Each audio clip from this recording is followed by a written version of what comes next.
Fala, nação rubro-negra, seja muito bem-vindo a mais um vídeo aqui no canal Na Flamengo. E hoje tem muita notícia relacionada ao Mengão. Vou falar sobre o Gonzalo Plata e o que falta para o Plata deixar o Flamengo e assinar contrato com o Dynamo de Moscou. E enquanto o Flamengo negocia a saída do Plata, o clube acabou de recusar praticamente um caminhão de dinheiro por João Vitor.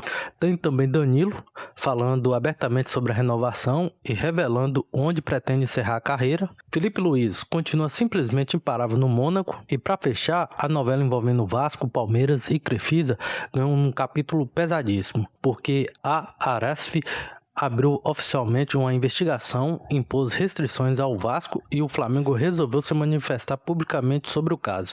Então já deixa seu like, se inscreva no canal e vamos começar porque tem muita coisa para conversar. Eu começo a notícia falando sobre o Gonzalo Plata, porque o atacante equatoriano está muito próximo de deixar o Flamengo. O destino pode ser o Dynamo de Moscou. E segundo informações divulgadas, a negociação entre o staff de Plata e o clube russo já está bastante avançada. Salário e tempo de contrato já teriam sido acertados. Ou seja, da parte do jogador existe um sinal verde. Agora falta justamente a parte mais importante, o acordo com o Flamengo. O Dynamo preparou uma proposta na casa de 60 milhões de reais pelos direitos econômicos do Plata e existe uma certa pressa dos russos para concluir a operação. A intenção seria resolver tudo rapidamente para que Plata possa viajar para a Rússia e iniciar uma nova etapa na carreira. O Flamengo inicialmente não planejava vender o atacante nessa janela, só que 60 milhões de reais muda o cenário. E aqui entra uma questão interessante. Plata custou aproximadamente 51 milhões de reais quando foi contratado junto ao Al-Sadd do Catar. Então, olhando apenas para os valores da compra e venda, o Flamengo conseguiu recuperar o investimento e ainda negociar o jogador por um valor superior ao que foi pago. Só que futebol não é simplesmente uma conta de 51 menos 60. Plata teve participação em títulos importantes.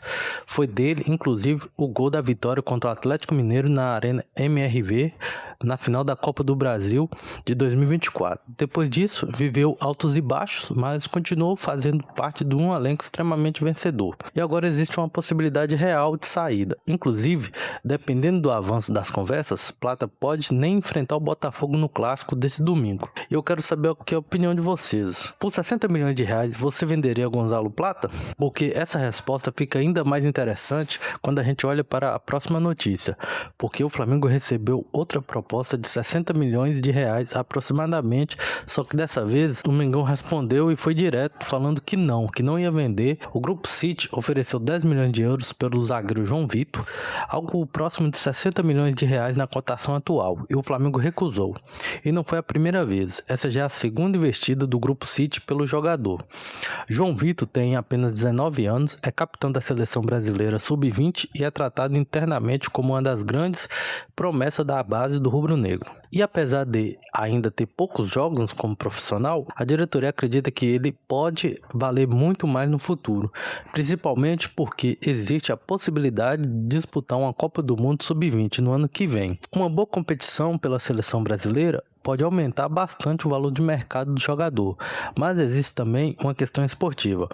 Hoje, o Flamengo tem Léo Ortiz, Léo Pereira, Danilo e Vitão como as principais opções para a zaga. Vitão ainda se recupera de lesão e Danilo tinha o futuro indefinido para 2027. Eu disse tinha porque o próprio Danilo resolveu falar sobre isso e trouxe uma notícia muito boa para quem gostaria de vê-lo encerrando a carreira com a camisa do Flamengo.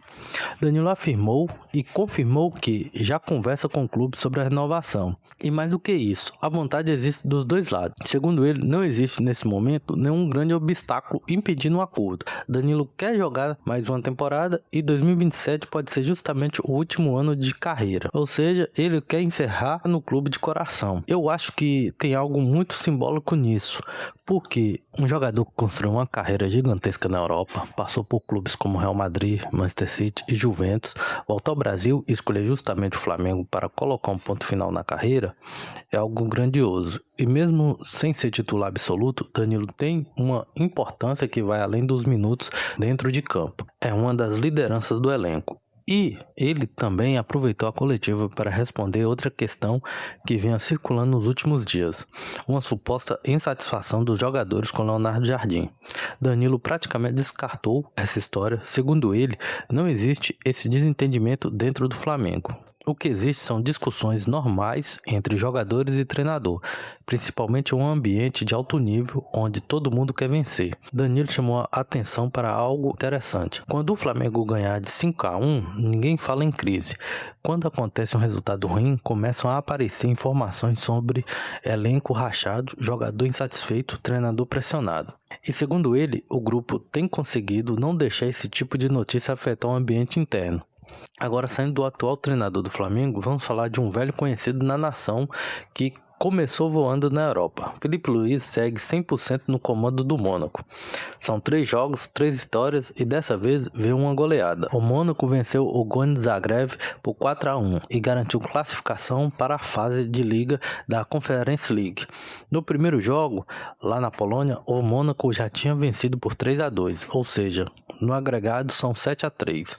Além disso, Filipe Luís também venceu o Le Havre por 1-0 na estreia da Ligue 1.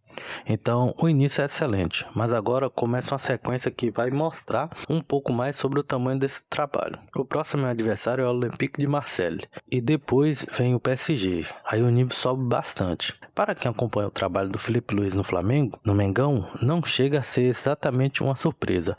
Estamos falando de um treinador que conquistou Copa do Brasil, Carioca, Supercopa, Brasileirão e Libertadores, comandando o Flamengo. Agora ele tenta construir o próprio caminho no futebol europeu. Eu confesso que estou muito curioso para ver onde Filipe Luís pode chegar.